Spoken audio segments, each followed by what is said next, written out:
Welcome back. This is By the Book, and we're your married relationship coaches. I'm Sent. I'm Sil. And today we're talking about Love is Blind Season 4. We're here at episodes 1 through 8. I'm going to talk a little bit about Kwame and Chelsea and their relationship. Do you like them? I mean, I sort of like them. I don't love Kwame, and he struck me, especially once they got to the group vacation. I was like, okay, here we go with another Bartiz. Here we go with another Cole situation. Yeah. You know, this is bad. And I'm not convinced that I'm wrong there. You know, even though I made what I felt like was a decent and heartfelt apology to her for what happened, I don't feel like it's out of his system. So... what do we think is going on? Because I think I like Chelsea. She's one of my favorite people this season. I feel like she's very genuine. He seems like he's very attracted to her, or at least he did. And, you know, upon them meeting and upon them, you know, becoming intimate with each other. You know, I mean, he seemed pretty, you know, attracted to her and everything. And they seem like they're working well together until everybody comes together. And this is why I keep saying, and I will continue to say, as long as they run Love is Blind, that people should not become intimate with one another before they have... I think they should wait until the whole vacation is over, to be honest with you. I think they should wait until the marriage. Well, yeah. To be honest with you. But they ain't gonna do that. No. But if they could just wait at least until they have that first like pool party situation, because that seems to be the downfall of many, many situations. Yeah. Because people are now laying their eyes on folks and saying, I had an opportunity here.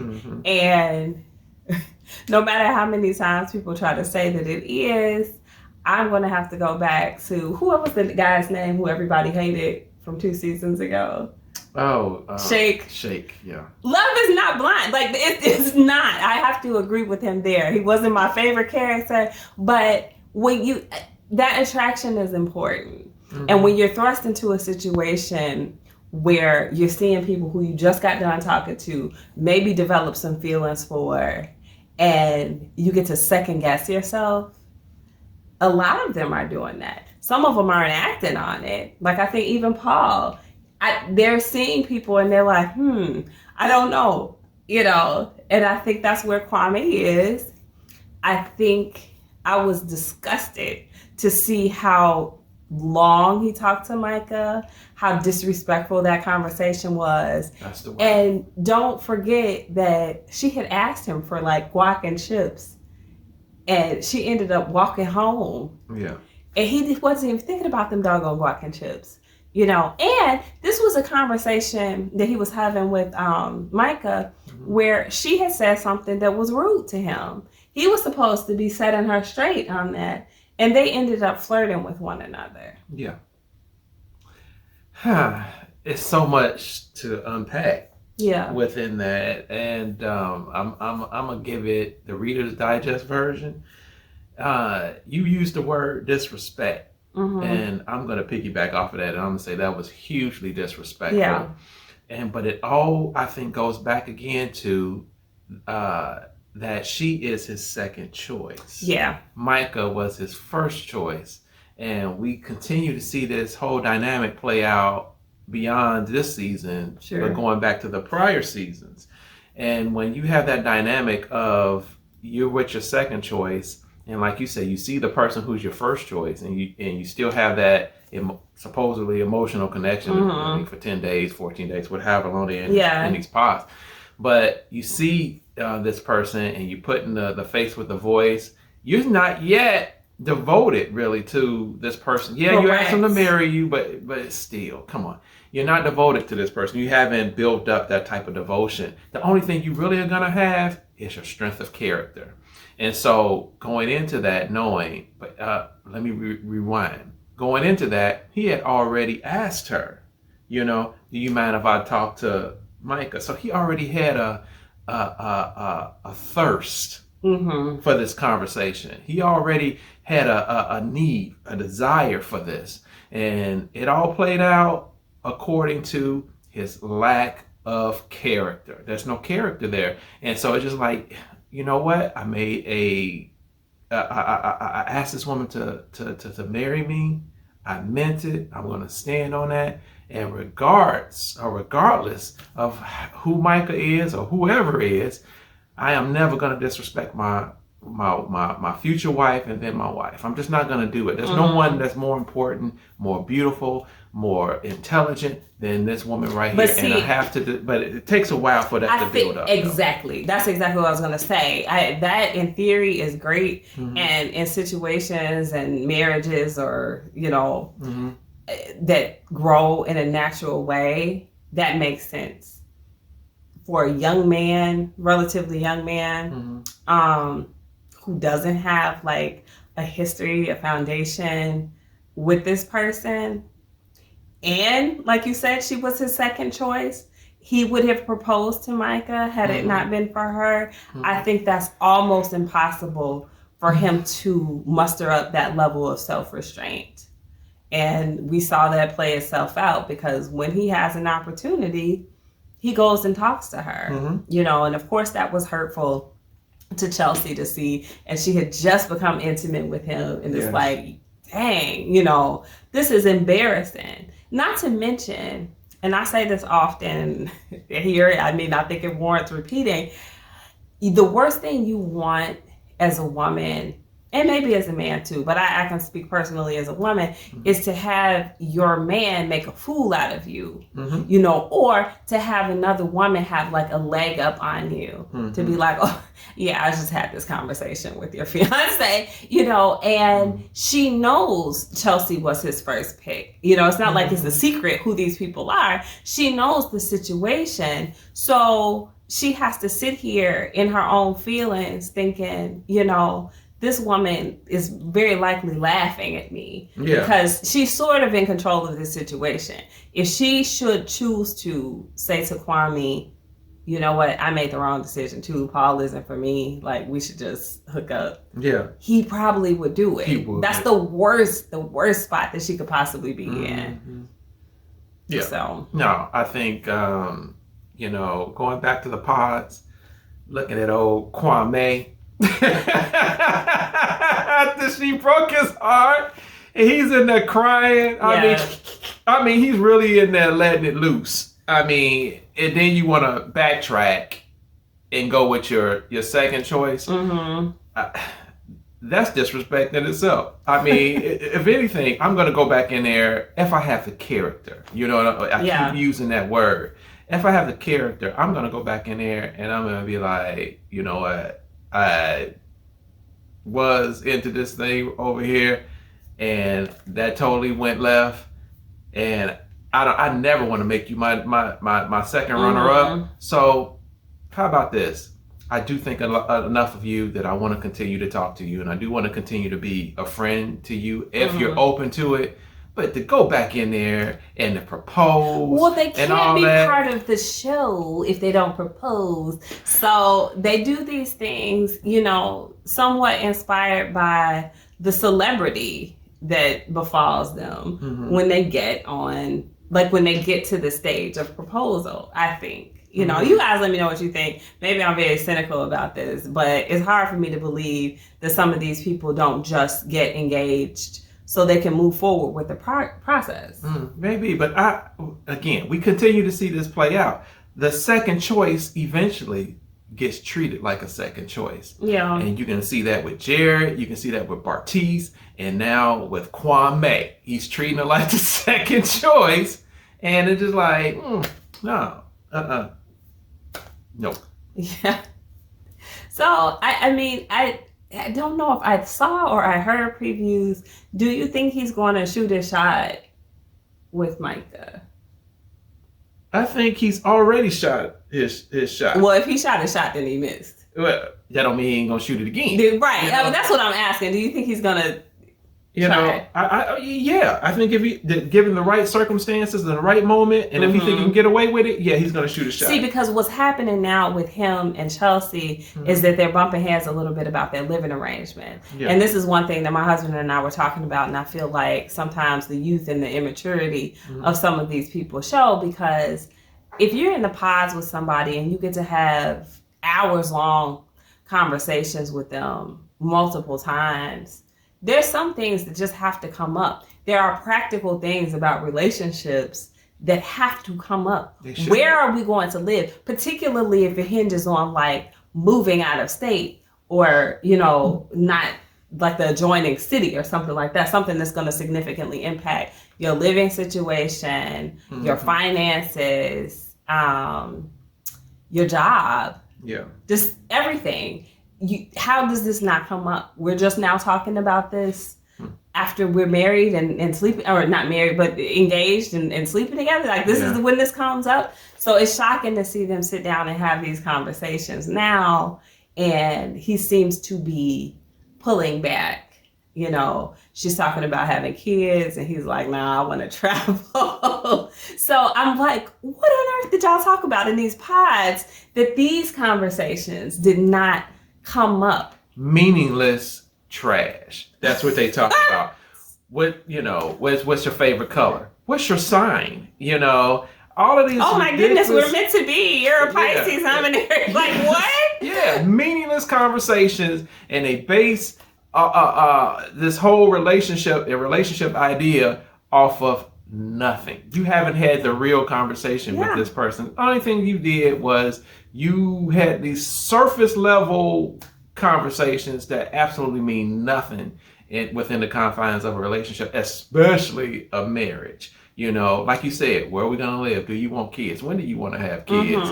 You know, do you believe in God? You know, all of these different type of things that really need to be, what's your credit like? Can you buy a house? You know, is your car in your name? All these type of things. You know, they're not having those type of conversations. I think that is reflective of some of these people's either inexperience with relationships or their flat out youth. And we'll get to talk about Tiffany and Brett later, but I think that's a very clear example of how people who are a little bit older are more well suited for this type of an experiment. These people are not Kwame, even Chelsea, and I like her. They're not quite getting at the fundamental things that they need to get to. They've jumped way ahead. They got the cart way ahead of the horse in this situation. If they're having, because I'm taken aback, I'm surprised. I'm like, what do you mean you haven't had these conversations?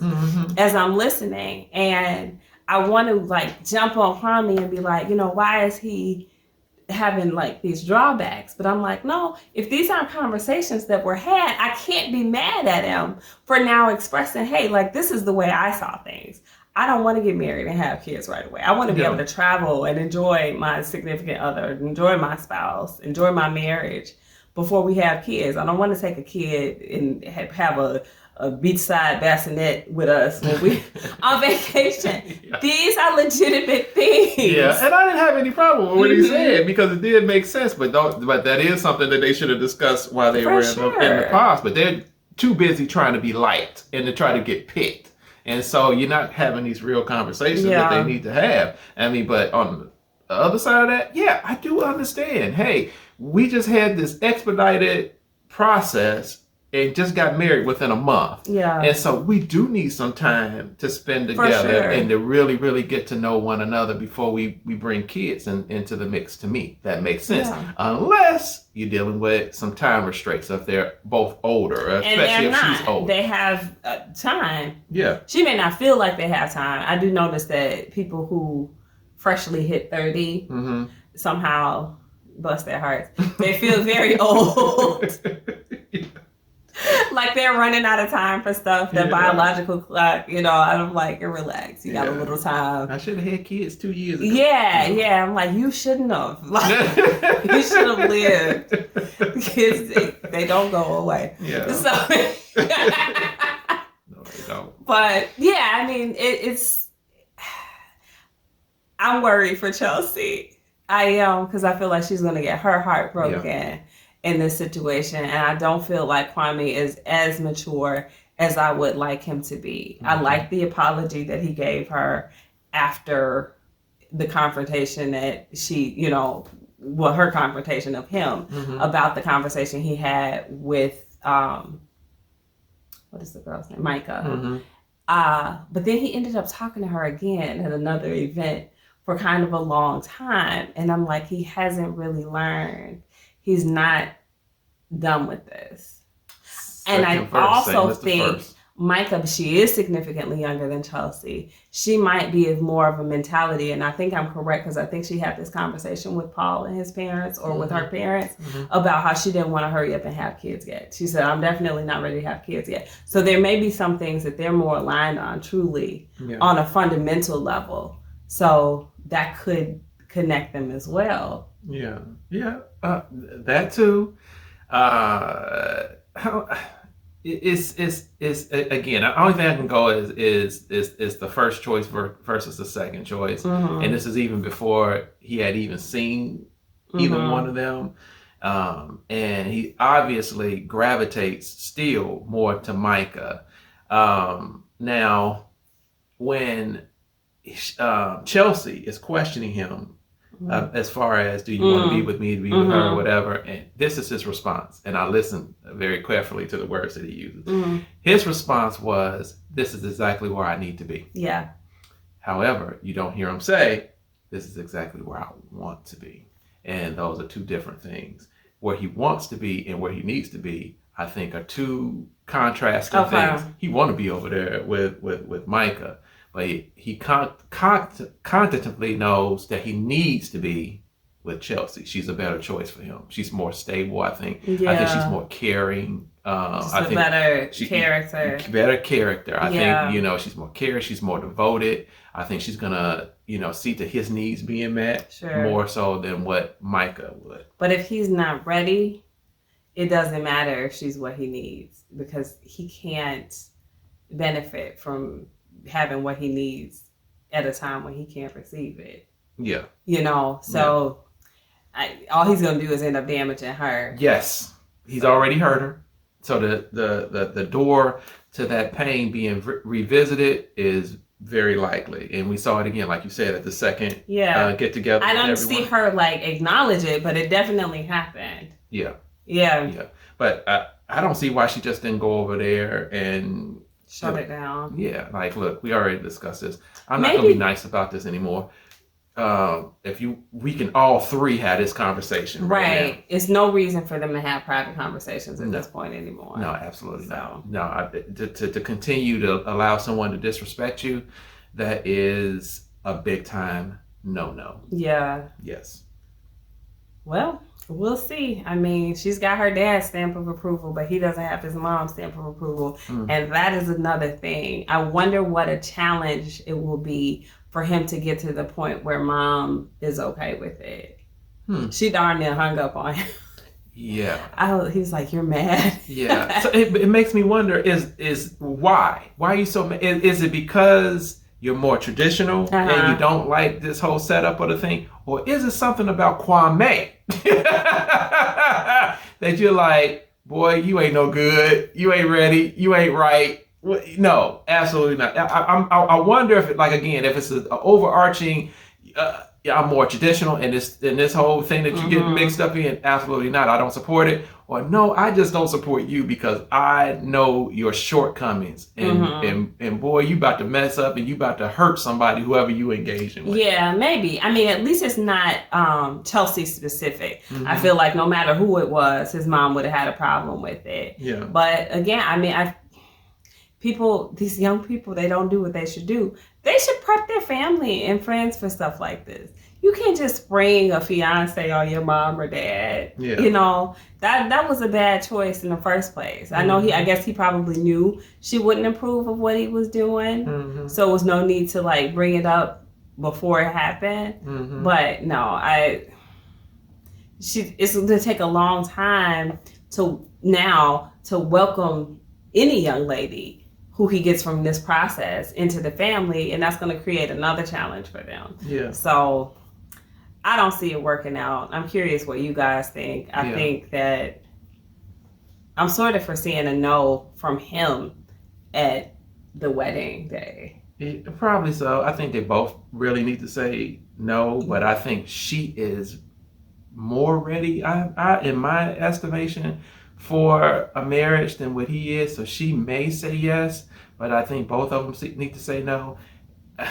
Just from the sake of argument or the standpoint that when I saw this man crying, he doing all this stuff over somebody else. I need you to never do that. It did go and ask somebody else to marry you. Where do you do this at? It's on this show. Exactly. You do it on Love is Blind because that seems to be the expectation. And it's the way to get yourself that next step in the process. Maybe. And, some temporary celebrity. Come on. And then you bring a guitar in there and you sing. And can't sing. And you can't. Oh my gosh. This was the worst. I'm so mad at Sal from last season for making these men. Sing, I know, but he set the precedent for people doing stuff like this. Yeah. And stop. Like, y'all need to if you can't sing, don't sing. Like, that was so embarrassing. And had her singing with him. And she couldn't sing either. Tragedy. Anyway. What? Oh my goodness. We had to turn the volume way down. So I could laugh. Anyway, guys, let us know your thoughts on Kwame and Chelsea and Micah. She finds her way into everybody's video. Yeah. Anyway, drop those comments below. Like, share, and subscribe. We'll talk to you soon. Bye.